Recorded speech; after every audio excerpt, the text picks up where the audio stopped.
आपल्याला या अगोदरचं सुद्धा माहीत असेल की गेली ज्या नगरपालिकेच्या निवडणुकीत सत्ताधारी पक्षाकडून खूप मोठे आमिष दाखवले गेले आणि प्रत्यक्षात मतदारांच्या झोळीत सुद्धा त्यांनी टाकले ते.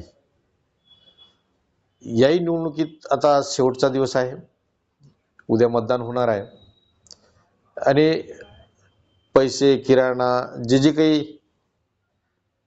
आमिष आहे ते दाखवण्याच्या मनस्थितीत मानसिकतेत सत्ताधारी पक्ष आहे. कारण त्यांना हे केल्याशिवाय निवडणुका जिंकता येणार नाही.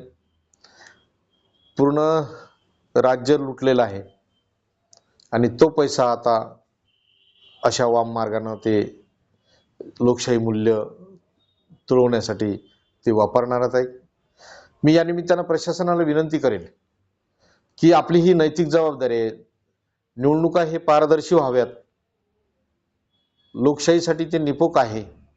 म्हणून प्रशासनानं कुठल्याही दडपणाखाली न येता यावर अंकुश ठेवून हा जो काही हे काही जे मनसुबे आहेत सत्ताधारी पक्षाचे ते हाणून पाळावे.